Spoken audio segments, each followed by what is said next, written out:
This story is titled, My Girlfriend Used Our Anniversary Trip to Meet Up with Her Ex, so I canceled her return ticket.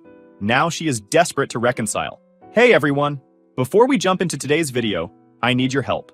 We've noticed the channel is losing some traction, and subscribing is one of the best ways you can support us. It's quick, free, and it helps us keep bringing you awesome content. Your support means the world. Let's keep this channel growing together. Thanks so much. Now let's start the video. So, I'm 30 male, and I've been working as a financial analyst in Manhattan for about 8 years now.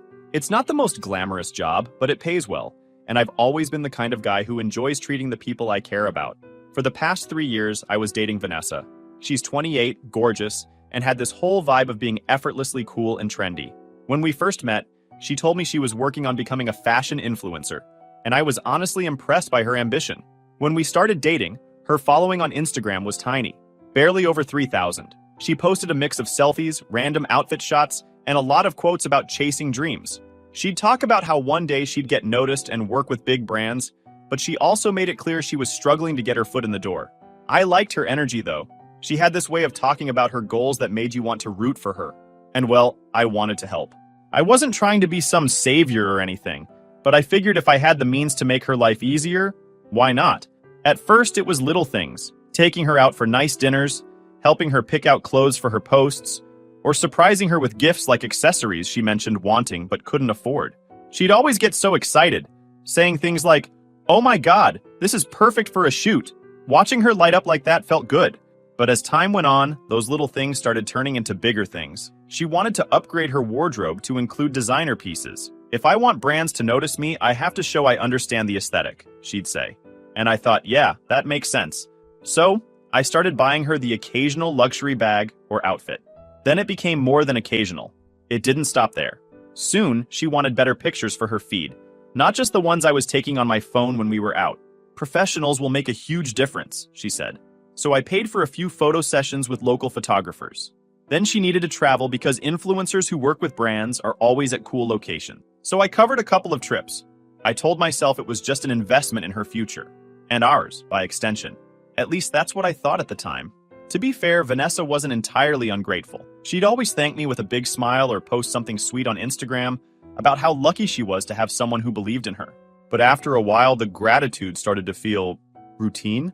Like she'd just check it off the list before moving on to whatever she wanted next. And honestly, I didn't really mind at first. I cared about her, and I wanted her to succeed. But over time, it became clear she wasn't just relying on me, she was expecting it. The turning point for me came during a trip to LA about a year ago. I had paid for her flight and hotel because she was convinced this trip was going to be the one, where she'd network with people who could launch her career. Instead, she spent the entire time taking selfies, shopping, and lounging by the pool. No networking, no meetings, no effort to actually make connection. When I gently brought it up, she brushed me off, saying, "You don't understand how this works. It's about building an image first." It was the first time I thought, am I being used? But I pushed the thought aside because, honestly, I am financially safe. I figured she was just trying to find her way and needed time to figure things out. Besides, we were still happy together, or so I thought. Fast forward to our 3rd anniversary. I wanted to make it special, something we'd both remember. So, I planned a luxury getaway to Montauk. I went all out, booked a gorgeous suite with ocean views, reserved tables at the best restaurants, and even planned a couple of activities I thought she'd enjoy, like a sunset cruise. When I showed her the plans, I expected her to be over the moon, but her reaction wasn't what I thought it would be. "Montauk is nice," she said, hesitating. "But there's this other coastal town I've been dying to visit. It's smaller, more unique. I've heard great things about the restaurants and shops there." Her tone was sweet, but something about it felt off. I mean, who turns their nose up at Montauk? I asked her why she wanted to go there specifically, and she just said, "I think it'll be more romantic. Plus, it's somewhere we haven't been before." She was so insistent, and I didn't want to ruin the moment by arguing, so I caved. After all, it wasn't like I was married to the idea of Montauk. If it made her happy, I was happy. Or at least, that's what I told myself. Looking back, that was the first real warning sign. Vanessa wasn't just being particular about where we went. She had an agenda. I just didn't realize it yet. The trip started out great. On the surface, at least. We arrived at this cute coastal town Vanessa had picked, and she seemed thrilled. As soon as we checked into the hotel, she was all over the place, snapping photos of the room, the view, even the complimentary chocolates on the pillow. She kept saying, "This is going to get so many likes," and I'd laugh along. not realizing how much that summed up her priorities. The first day was pretty chill. We went to the beach, had some great seafood for lunch, and explored a couple of local shops. Vanessa was glowing, and I couldn't help but feel like maybe I'd done the right thing by letting her pick the destination. I mean, her happiness was worth it, right? That's what I kept telling myself. But by dinner, things started to feel a little off. We were sitting at this cozy little Italian place, and out of nowhere, Vanessa brought up marriage. You know, she started, twirling her fork around her pasta, we've been together for 3 years now. That's a long time. I nodded, not thinking much of it. Yeah, it has been, I said, smiling. It feels like it's flown by. She smiled back, but in this way that felt a little too calculated. Don't you think it's time we start talking about the future? About, settling down? I froze for a second because this wasn't a conversation I was expecting on this trip. Don't get me wrong, I wasn't against the idea of marriage, but we'd never seriously talked about it before, and her timing felt strange. I mean, it's definitely something to think about, I replied cautiously. But are you sure this is something you want to bring up now? Vanessa laughed lightly, but it didn't quite reach her eyes. Why not? It's a romantic trip. Perfect time to talk about what's next for us. I shrugged, trying to play it cool. Fair enough. What exactly do you mean by what's next? She leaned in, her tone shifting. Well, it just makes sense to start planning for marriage, doesn't it? It's the next step. And if we got married, things like finances would be so much easier. We'd share everything. No more keeping things separate. There it was. I couldn't put my finger on why, but the way she said it made my stomach twist. It wasn't about love or commitment. It was about money. I took a sip of water, trying to buy time to process what she was saying. I mean, sharing finances is a big step, I said. But honestly, I think if marriage were on the table, I'd probably want to talk about a prenup first, just to make sure we're both protected. Vanessa's face changed instantly. She put her fork down and stared at me like I'd just insulted her entire family. A prenup? She repeated, her voice sharp. Why would you even think about something like that? Her reaction caught me off guard. It's not about mistrust, I said quickly, trying to smooth things over. It's just a practical step. It protects both people, you know? She laughed, but it wasn't the kind of laugh I was used to from her. It was cold, dismissive. Wow, I didn't realize you thought I'd try to take advantage of you. That's not what I said, I replied, feeling a little defensive. I just think it's smart to have everything clear from the beginning. It doesn't mean I don't trust you. The next day, things were tense. Vanessa acted like nothing was wrong, at least on the surface. She posted pictures of her breakfast on Instagram with captions about vacation bliss and talked about what she wanted to do that day. But there was this underlying frostiness in the way she interacted with me. She wasn't outright rude or mean, but she wasn't as affectionate as she usually was.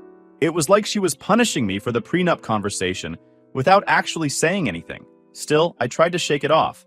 I figured maybe she just needed some space to process. Relationships have bumps, right? No big deal. I decided to focus on making the day fun and relaxed. We spent the morning wandering around the town, stopping in little boutiques and taking in the sights.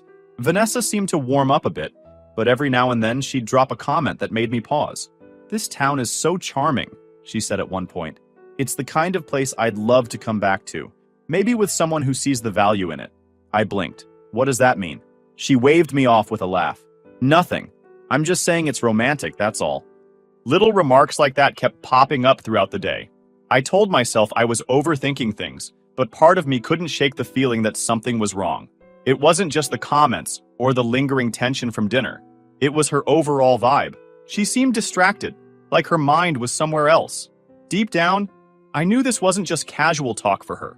She wasn't pushing for marriage because she was in love. She was pushing for it because she saw it as a way to lock in access to my life, my finances, and everything else that came with being with me. By the time we went to bed, I couldn't shake the feeling that the woman I thought I knew wasn't the same person sitting next to me. The third morning of the trip started like any other. Vanessa was scrolling on her phone while lying in bed, completely absorbed in whatever influencer content she was consuming. I got up and ordered room service for breakfast, figuring we'd have a relaxing morning before heading out to explore more of the town. While we were eating, she suddenly perked up. "Oh my God," she said, showing me her phone. "There's this bag shop downtown that's like iconic. They only carry super exclusive pieces. It's the kind of place I'd never get to shop at back home." I nodded, mid-bite of my toast. "Sounds cool. Want me to go with you?" Vanessa shook her head quickly, almost too quickly. No, you don't have to. I know shopping isn't really your thing. Besides, it's probably going to take me forever to decide what I want, and I don't want you to be bored." That struck me as odd. We'd been doing everything together on this trip.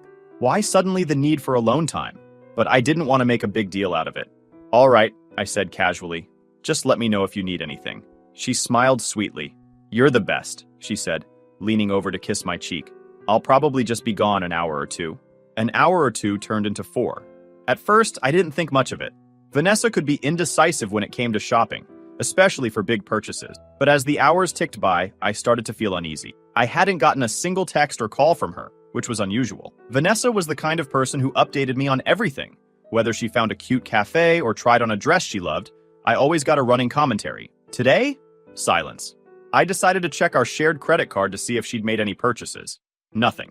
No charges from the bag shop, no charges from anywhere. That didn't make sense. If she'd been shopping for hours, surely something would have shown up. My gut told me something was off, so I grabbed my jacket and headed out. I wandered downtown for a bit, checking out the shops and keeping an eye out for Vanessa. Eventually, I found myself near the marina, where the town's boardwalk ended in a quiet, scenic area with benches overlooking the water. That's when I saw her. She wasn't alone. Vanessa was sitting on a bench with a man I immediately recognized. Ryan, her ex-boyfriend. He'd popped up in a few of her old Instagram posts when we first started dating, but she'd assured me they were long over. They were sitting close. Too close. Vanessa was laughing at something Ryan had said, her hand resting casually on his arm. He leaned in, his body language comfortable and intimate in a way that made my skin crawl. I stayed where I was, hidden behind a nearby kiosk selling ice cream, and tried to get a handle on my emotions. Part of me wanted to march over there and demand an explanation, but the other part of me told me to wait and watch. That's when I caught bits of their conversation. You really convinced him to come here? Ryan asked, smirking. Vanessa laughed, a sound that suddenly grated on me. Of course. I told him this town was more romantic and sweet-talked him a little. He bought it, no questions asked. Ryan grinned. Well, it worked. I missed you. I missed you too, Vanessa said, placing a hand on his knee. Sneaking around has been exhausting. Soon, Ryan said, leaning closer. We'll figure it out. Just play along for now. You're too good at this. They laughed again, completely unaware of my presence. My hands were shaking with anger, but I forced myself to stay calm. Pulling out my phone, I snapped a few pictures of them. If Vanessa was going to lie to my face, I needed proof.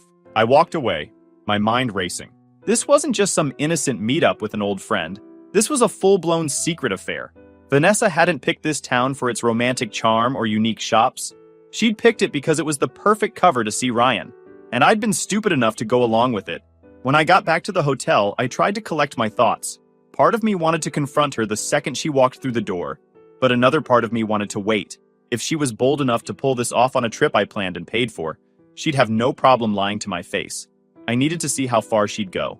Vanessa finally returned a couple of hours later, carrying a shopping bag from the luxury bag shop she'd mentioned earlier. Hey, she said brightly, as if nothing was wrong. I found the most perfect bag. You're going to love it. I forced a smile, keeping my tone neutral. Looks like you had a good time. How much was it? Oh, I used cash, she said quickly, avoiding eye contact. That was an obvious lie. Vanessa never carried cash, and I'd already checked the credit card. There were no charges from the bag shop.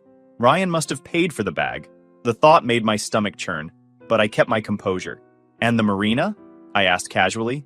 Her smile faltered for a split second before she recovered. What marina? Oh, I didn't go near the water. I was at the bag shop the whole time. I nodded, pretending to believe her. Got it. Sounds like a productive day. She beamed, completely oblivious to the edge in my voice. It was. Thanks for letting me do my thing. I can't wait to show you the bag. I didn't say much after that. Vanessa went about her evening as if nothing had happened, showing me the bag and talking about what she wanted to do the next day. I listened, nodding at the right moments, but inside I was seething. The woman I thought I loved had not only betrayed me, but had the audacity to use my money and my trust to pull it off. By the time she fell asleep, I'd already started planning how I was going to handle this. Vanessa thought she was in control, but she was about to find out just how wrong she was. That night, I kept replaying everything I'd seen and heard earlier at the marina. Vanessa's laugh, the way she leaned into Ryan, their disgusting little inside jokes about how clueless I was, it all kept looping in my head.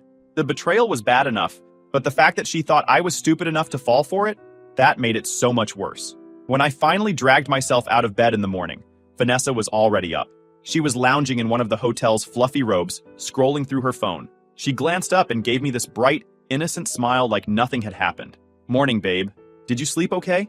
I wanted to call her out right then and there, but but I didn't. Not yet. Yeah, I guess, I said, keeping my tone neutral. What about you? Like a baby, she said, stretching dramatically. I needed that. Yesterday was exhausting.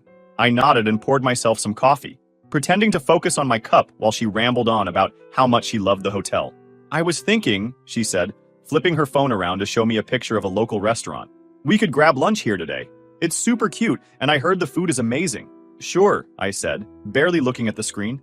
My mind was already elsewhere. I needed to test her, to see how deep her lies would go. So, what did you end up doing yesterday? I asked casually, sitting down across from her. You were gone for a while. Vanessa didn't even flinch. Oh, just shopping, she said, waving a hand. That bag shop was incredible. I spent forever deciding which one to get. She was so smooth, so confident in her lies.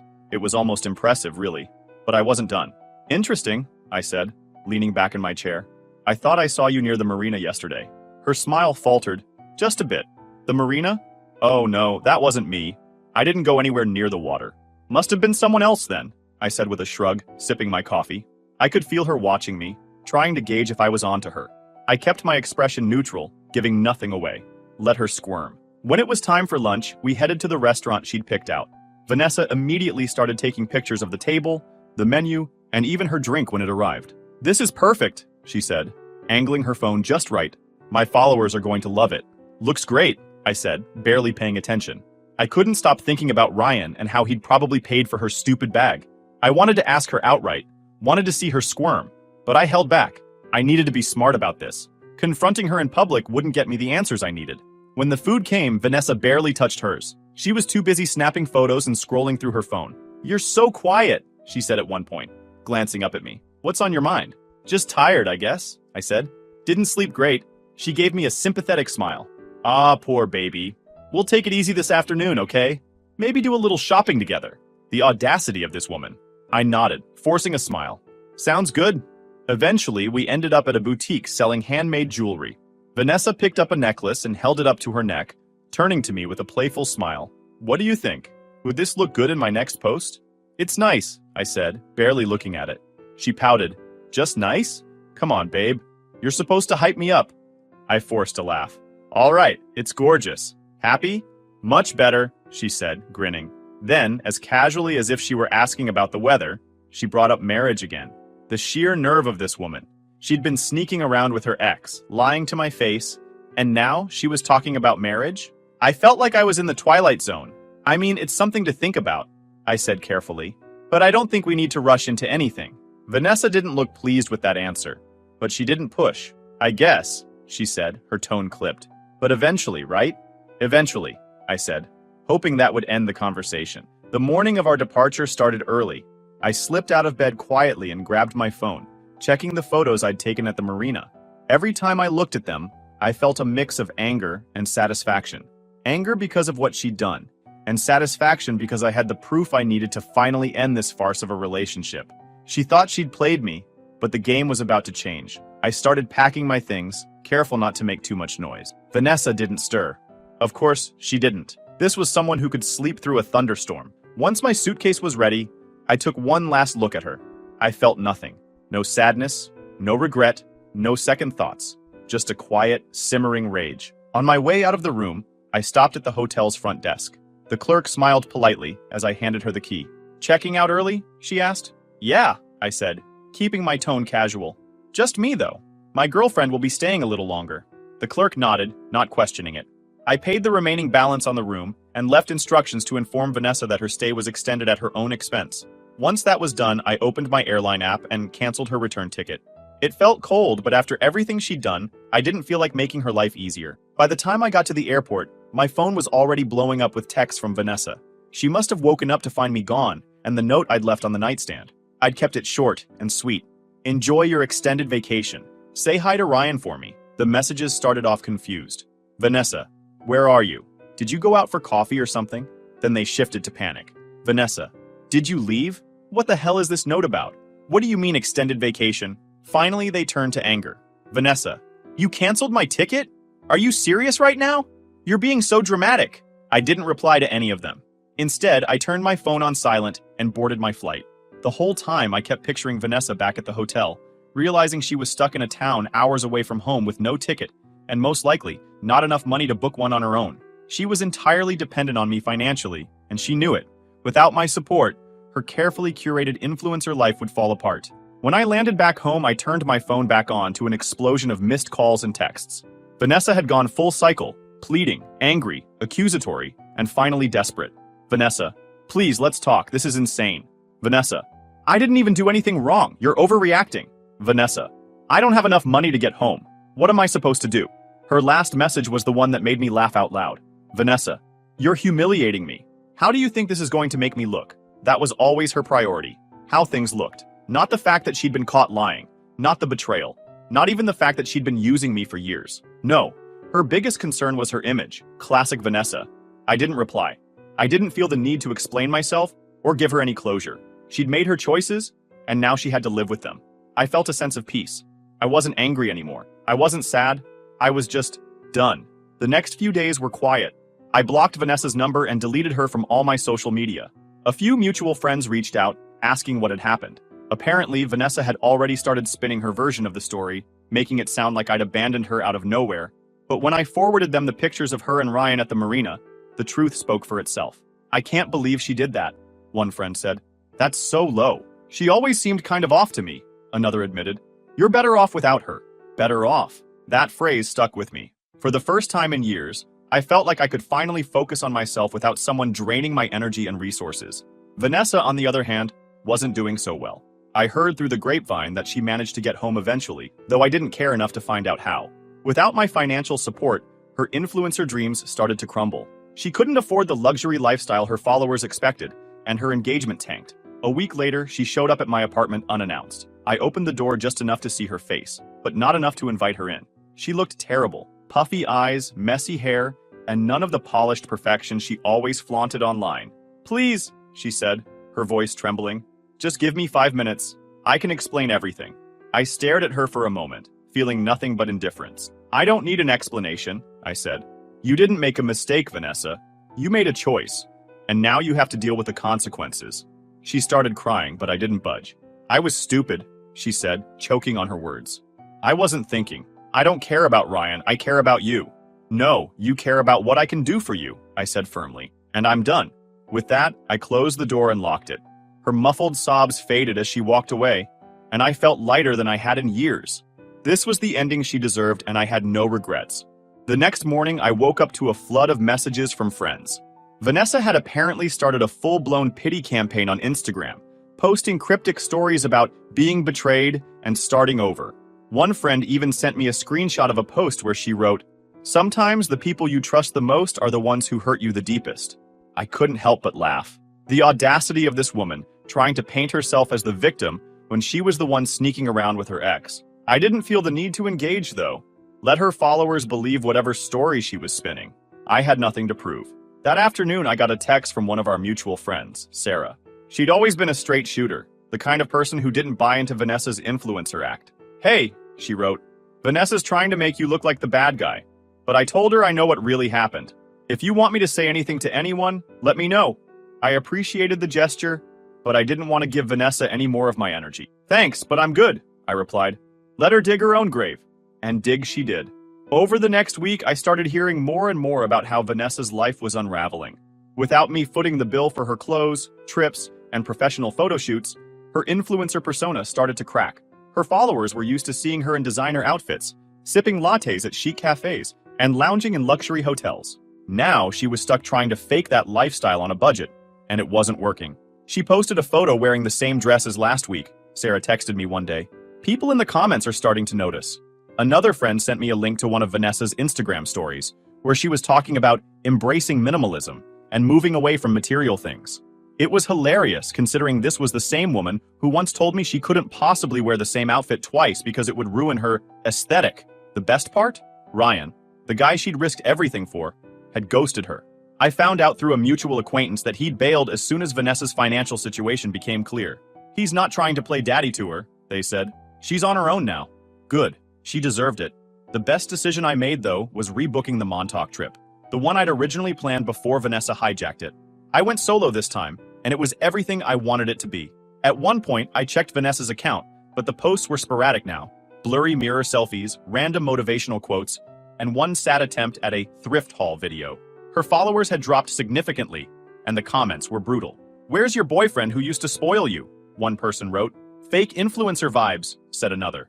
It was a strange mix of satisfaction and pity. Back in Manhattan, life continued to get better. I started going to therapy, which was something I'd been putting off for years. Talking to someone about everything that happened helped me process the anger and hurt I didn't even realize I was carrying. I learned a lot about myself, why I'd let someone like Vanessa into my life, why I ignored the red flags for so long, and how I could set better boundaries moving forward. The last I heard about Vanessa was from Sarah. Vanessa moved back in with her parents, and apparently she was trying to rebrand herself as a lifestyle coach. "Unreal," Sarah texted. "She's acting like she's some kind of self-help guru now. Can you believe this?" I laughed, shaking my head. "Let her have it. I'm done caring." And that's it. Vanessa got what was coming to her, and I got my life back. Let me know what you think, Reddit. Ever had to deal with someone like this?